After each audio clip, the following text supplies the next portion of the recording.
నీకెందుకు? నీ బిడ్డ ఎక్కడ పోయినుంటే నువ్వెక్కడికైనా తీసుకొచ్చినావు అది చూసుకో. నీ బిడ్డ ఎక్కడ పోయింది, ఎక్కడికైనా తీసుకొచ్చినావు, మళ్ళీ ఇంట్లో కలిపినావు, ఎక్కడైంది? ఇవో ప్రతి ఇంటిది ఒక అందరింటికి ఇంటింటికి మంచిపోయే ఎవరి ఇంట్లో లేదు, కేసీఆర్ ఇంట్లో లేదు, మోదీ ఇంట్లో కూడా లేదు. అంతే అంతే అంతే అంతే అంతే కదా బాబు. మనం పర్సనల్ దాంట్లో ఒక రాజకీయంగా ఎదుర్కోలేక మూర్ఖులు మాట్లాడడానికి ఇట్లాంటి అవకాశం వచ్చినప్పుడు ఇంటి గురించి, పెళ్ళాం గురించి, చెల్ల గురించి మాట్లాడాల్సిన కర్మేం పట్టింది? నీ బిడ్డ ఎక్కడ పోతుంది నువ్వు చూసుకో. అవునా కదా? పర్సనల్ గా మొగోన్లాగా ఎదుర్కోవాలి అంతే. రాజకీయంగా ప్రజలకు పనిచేయండి. మీరు ఏం చేసిండ్రు 2 ఏళ్ళ? కడియం శ్రీనివాస్ అందులో పోయి ఏం చేసి, కడియం అయినా ఏం చేస్తున్నాడు ఆయన చెప్పండి? 2 ఏళ్ల నుంచి ఏం తీసుకొచ్చినావు? ప్రజలకు ఏం చేసినావు? గన్పూర్ వాళ్ళకి ఏం చేసినావు?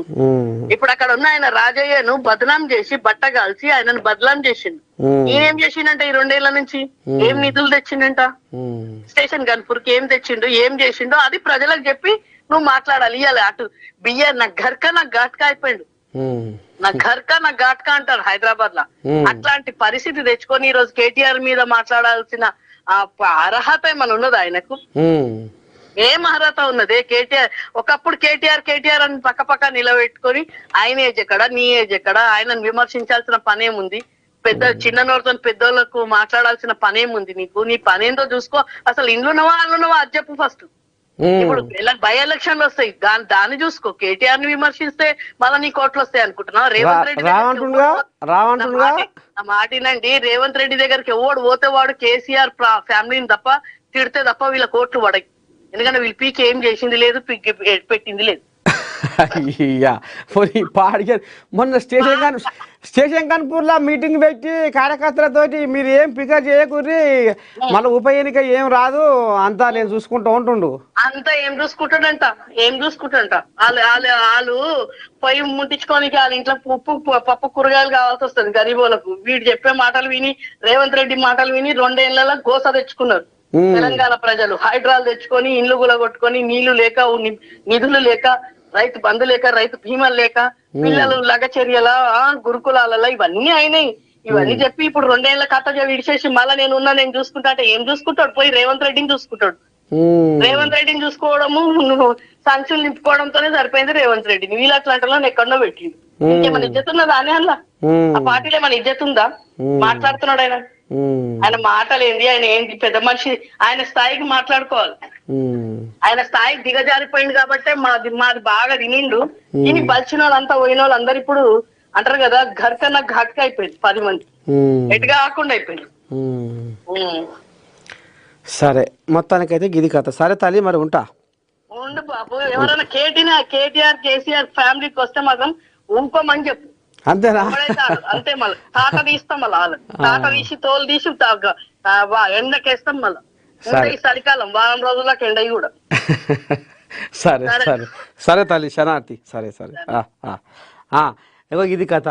కేటీఆర్ అంటేనే ఐరన్ లెగ్ అంటే ఈమె పాత బస్తీ ఆడబిడ్డ బీఆర్ఎస్ పార్టీ రాష్ట్ర నాయకురాలు గుంటి మంజుల ఈ రకంగా మరి కడియం శ్రీహరి మీదకి ఇక మరి గిట్లా ఒంటికాల మీద లేస్తుందిలా. ఇదేంది కథ?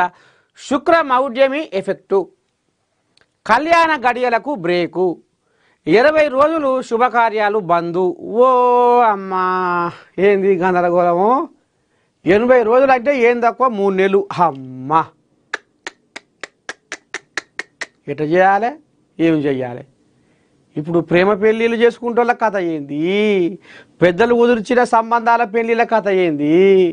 ఏమి చేయాలి? ఎట్లా చేయాలి? అయితే ఇప్పుడు వాళ్ళు ఇంకా ఫోన్లలో మాట్లాడుకునే ఓ లకమా 80 రోజులు అంటే చిన్న సన్న ముచ్చట అనులా. ఒక పంతులు ఫోన్ చేస్తా ఏమంటాడా? ఓ నీ కథ చల్లగా ఉండు. ఇది ఎక్కడి కథలు నాయనా? వా దావా దేవా దేవా దేవా.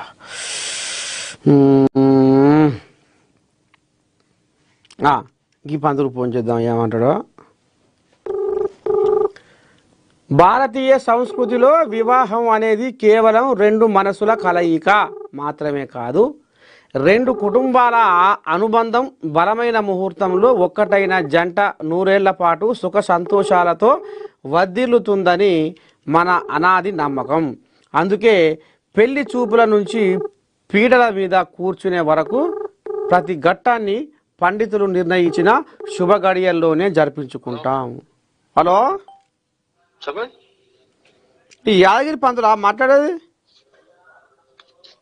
మీడియా నరసింహ చెప్పే. నేనే నర్సయ్య తాతని. చెప్పాను. మీరు ఇప్పుడు లైవ్ లో ఉన్నారు టీవీ ఛానల్లా. ఏం లేదు, శుక్ర మౌఢ్యమి ఎఫెక్ట్ అని ఏదో వచ్చింది, కళ్యాణ గడియలకు బ్రేక్ అని పడ్డది, 80 రోజులు శుభకార్యాలు బంద్ అంటారు. ఏంది కథ? అది ఇప్పుడు మూడాలు కదనే. ఓని మూడాలు చల్లకుండా మూడాలు 3 నెలలా? 2 నెలల 15 రోజులు ఉన్నది. అమ్మా, ఇంత మరి ఎట్లా? ఇక ఇప్పుడు పెళ్లిళ్ళు చేసుకుంటోళ్ళు, పూల పండ్లు పెట్టుకున్నోళ్ళు కూడా ఈ పిల్లగాడు ఫోన్లలో మాట్లాడుకుంటేనా? ఇక గంతేనా? గంతే ఉంటుంది. రామ రామ, ఈ మూడాలా? 23 వరకే ఉండే కానీ లాస్ట్ కూడా నిన్న కూడా ఒక పెళ్లి నిన్న కూడా 2 అయినాయి పెళ్లిలు. 27 నాడు కూడా నేను సప్తమి కాబట్టి నిన్నటి వాడికి కూడా లాస్ట్ అయిపోయినాయి. మనకు మాఘం అంటే పాల్గొన మాఘం మళ్ళా 2 నెలలకు బ్రేక్. అట్లనా? మూడాలు ఏమన్నా మాట్లాడుకోవాల్సిందే తప్పించి వాళ్ళిద్దరు మాట్లాడుకుని ఫోన్లల్లా అంతే. ఏదైనా విహారయాత్రకు పోవచ్చు అంతే ఉంటుంది కానీ ఏముండదు. అట పోవచ్చునా? తిరగవచ్చు కానీ ఏం చేయొద్దు మరి. పోయి కథ చల్లకుండా అంతే. ఇక ఏదో ఇక అట్ట పోయి జర తీర్థయాత్రలో పుణ్యక్షేత్రాలు సేవించి రావచ్చు అంతే. అంతే అంతే. రామ రామ. అదే అందుకనే మరి ఎన్నాళ్ళు ఇది ఏం గడియా, ఎందుకు వచ్చే ఈ గడియా అనుకున్నది. మూడాలా? మూడాలు అని ఉంటాయి. మూడాలల్లా ఎందుకంటే పనికి రాదు అన్నట్టు. మరి ఇప్పుడు అత్తల కోడళ్ళు కూడా ఏదో ముఖాలు చూసుకోవద్దు అంటారు కూడా, అది కూడా ఇళ్ళలేనా ఏంది? అయితే అంటే ఇప్పుడు పెళ్లి అయిన వాళ్ళు ఉంటారు, కొత్తగా పెళ్లి అయిన వాళ్ళు ఒక నెల రోజుల దాకా గడప దాటొద్దు అన్నట్టు. అత్త కోడలు గడప దాటొద్దు. అయ్యా, ఇంటనే ఉండాలి. రామ రామ, భలే ఉంది. అది ఇప్పుడు కాదు, అది ఆషాఢ మాసం. ఇంకా అది వెళ్ళిపోయిందా? ఆషాఢం వెళ్ళిపోయింది కదా. ఆషాఢ మాసం ఇప్పుడు జ్యేష్ఠ మాసంలో పెద్దోనికి పెళ్లి చేయొద్దు ఒకటి. అయితే ఎందుకంటే పెళ్లి ఎందుకు చేసుకుంటారు అంటే శ్రావణం భాద్రపదం చేసుకుంటారు కదా, ఆషాఢం వస్తుంది. శ్రావణం తర్వాత ఆషాఢ మాసం కదా. ఆషాఢ మాసంలో ఇప్పుడు అత్తా కోడలు ఇంట్లోనే ఉంటారు, ఒక గడప దాటొద్దు అది. కాబట్టి ఎందుకంటే అప్పుడు ఆడపిల్ల ఎక్కడికి ఉంటది, తల్లిగారింటి ఉంటది నెల రోజు. దానికి ఆషాఢ మాసం పట్టి పెట్టి, ఎందుకంటే కొన్ని నెలలు ఉంటది కొన్ని నెలలు ఉండదు. ఆషాఢ పట్టి అంటే ఇప్పుడు చేసుకున్న భర్త వాళ్ళ తల్లిదండ్రులు పోయి ఆషాఢ పట్టి పెట్టి అమ్మాయి చూసుకోవాలి. ఆషాఢ మాసం తర్వాత శ్రావణ మాసంలో అట్లా. మొత్తానికి ఇది కథ.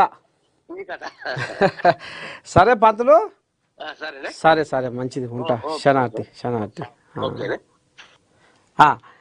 ఇగో గిదుల్లా ఇక పిల్లగాడు ఏమైనా ఫోన్లలో మాట్లాడుకుంటే తప్ప ఇక వాళ్ళకి పుసుకున్నా మరి ఇక 3 నెలల దాకా మరి అరే ఎటువా ఏందా అని ఒక కడుపుల మనసులో ఏమైనా మరి మెదులితే ఇక మీరు అట తీర్థయాత్రలకు పుణ్యక్షేత్రాలకు పోవచ్చునట. అట్లేం కాదన్నట. పోయి తమాషగా దేవుణ్ణి దర్శనం చేసుకొని, లేకపోతే ఏమన్నా టూరిజం అని అక్కడ జర కొంచెం మనశ్శాంతి. ఎందుకంటే ఇప్పుడు లట్లాంటి ఉంటుంది కదా, అమ్మా 3 నెలల దాకానా అనేది ఉంటుంది కదా మనసులో. జర అట పోయి ఆ కాలక్షేపం ఆడంగా చేసుకొని మనశ్శాంతి కోసం పోయి రావచ్చునట. తస్మాత్ జాగ్రత్త.